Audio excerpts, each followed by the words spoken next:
What's up, guys? Welcome to part 2 of 30 terms that every climber should know. The last video went a lot longer than I thought, so I decided to split it up into 2 parts. So I'm not going to waste any time on this one. We're going to jump right into it.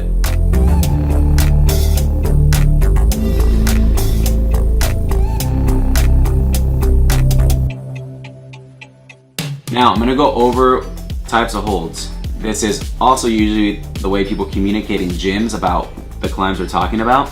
They're not going to say that hold, that hold, that hold. They're going to say that jug, that crimp, that sloper. So let me go into what those mean. A jug is going to be the most common hold you encounter as a beginner. VB to probably V2, and a lot of climbers beyond that will also have them, but especially those will have jugs everywhere.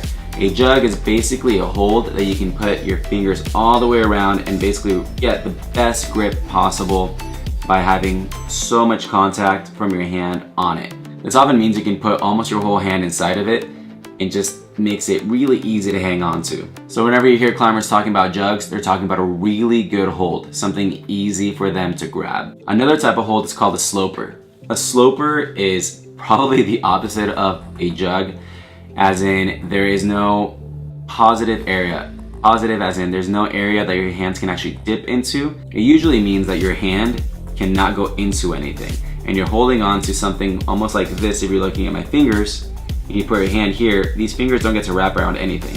This would be positive because my fingers are wrapping around my knuckles, but down here, if that was the hold, all I'm using is the friction of my fingers on my other fingers.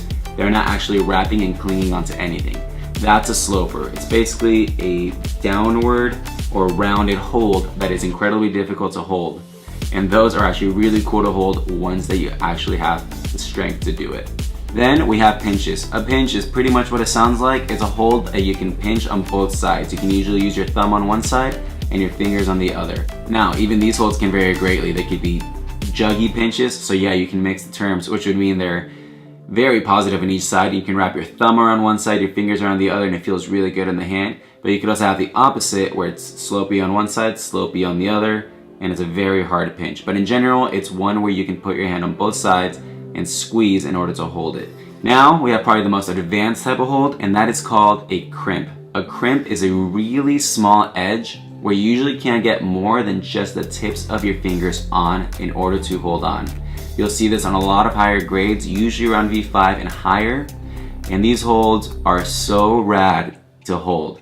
They're incredibly hard, but when you can do it, it's awesome. Crimps take a lot of tendon strength, and that takes a long time to build up, so don't rush into them, but do your best to try them every once in a while and see your progress on them. The last hold I'm going to mention in this video is called a pocket. A pocket is basically just a hold that limits how many fingers you can put in it.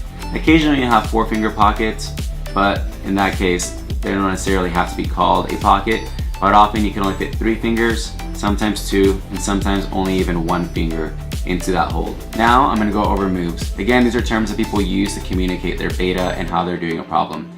So one common move that you're going to run into is a side pull. A side pull is just what it sounds like. It's usually a hold that is facing away from you and you're able to pull sideways on. Pretty self-explanatory, but it's a term that people use to communicate, again, how they do a problem. As we go through more terms, you'll understand what the side pull differentiates from, such as an undercling. An undercling is also pretty self-explanatory.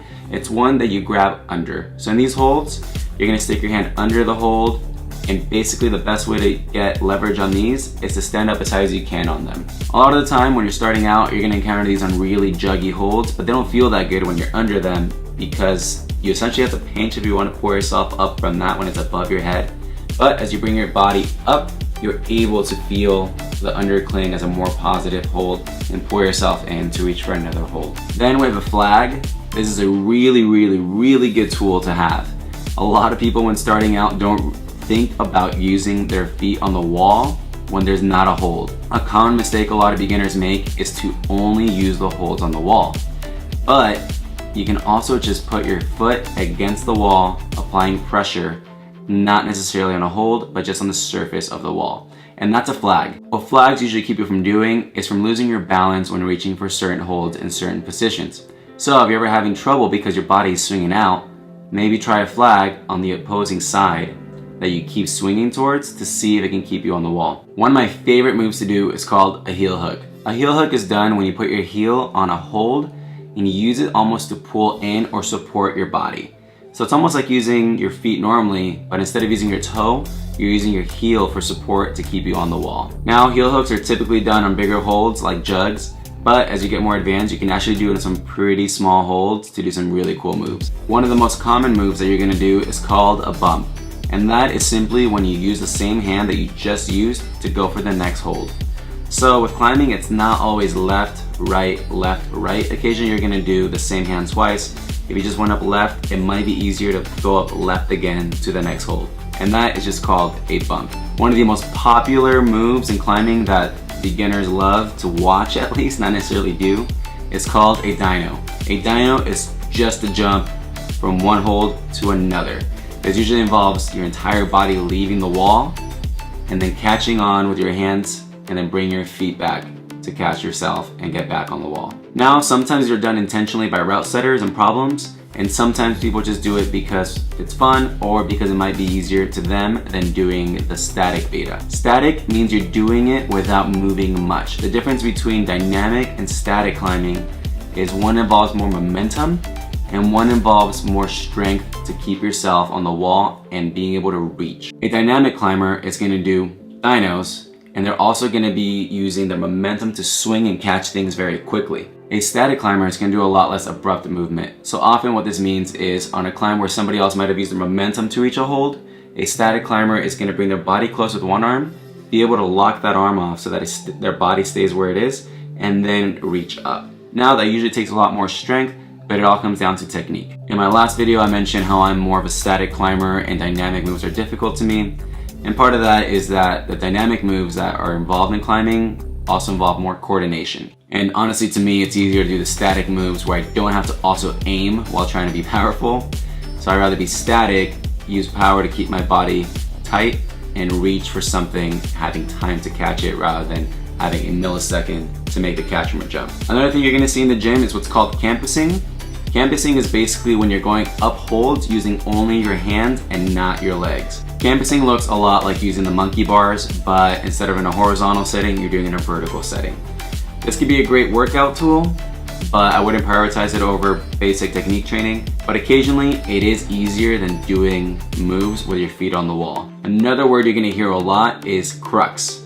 And what a crux is, it's the hardest move or part of a problem. So when someone's talking about what's the hardest part of a problem, they're gonna say something like, that's the crux between that left side pull and that right sloper.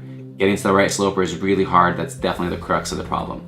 So when people talk, they're gonna talk about the crux as the single most hard move on that entire problem. Again, sometimes that could be subjective. Somebody might think the crux is lower on a problem on an earlier move, and someone might think it's on a higher part of the problem on a higher move, depending on what their strengths and weaknesses are. But in general, most problems have the same crux for everybody. Most people get stuck on the same parts if you're climbing with people of your level. Now, earlier I talked about flagging, how it kept you from swinging around and falling off the wall. What that's called barn dooring. So sometimes on a climb, you'll lose your balance where you're on the wall and you'll barn door out. Now, a good way to prevent that is again by flagging. In this case, if you're barn dooring this way, you stick a flag over here and it'll keep you from swinging out because now your thumb can catch you, in this case, it'd be your leg, would catch you against the wall. Again, you'll pick these things up as you climb more and more and climb with more experienced climbers. But again, I'm just showing you the terminology, and that's what a barn door is. Now, last word I'm covering in this video is called a dab, and not everyone uses this, but basically what it is, it's when you touch something that is not on. Again, something that's on is what you're allowed to use to complete that problem. And in the case of my gym, sometimes, like I said, the volume is not on if something of your color is not on that volume. So if I'm doing an orange problem and I put my foot on a volume to step up, but there's no orange holds in that volume, I just dabbed, cheated, so it doesn't count. Another way to dab is usually at the very bottom of a climb. Once you're established on the wall and you're making moves, sometimes you'll lose your footing and you'll touch the floor. That is called a dab. Or anytime that you'll touch a hold that is not of your color or of your problem, that is also a dab. So obviously with climbing, when you're doing a problem, you want to use only what is on so that it's not considered cheating And occasionally you'll barely touch something, especially in dynamic moves and your body's swinging. If you jump to something, you might accidentally touch something, but if it didn't really help you stay on the wall and you were able to do it without it, then it's up to you if you're gonna continue and finish that climb or start over from the beginning. But that's it. That's 30 terms that I think every indoor climber should know. There's definitely more terms to learn, and I'm gonna put some of them in the description below. But I thought those were 30 of the most important ones that will help you communicate in the gym and understand what's going on when other climbers are talking around you. If you guys have any questions about anything else as far as terms go or anything really, leave it in the comments below. I'll do my best to respond to it and to give you an answer as fast as possible. Please share this with anybody you think that can use it, especially beginners. It's gonna help people navigate through the gym a lot easier. And yeah, I'll see you guys next week. Thanks for watching. See you guys next time. Bye.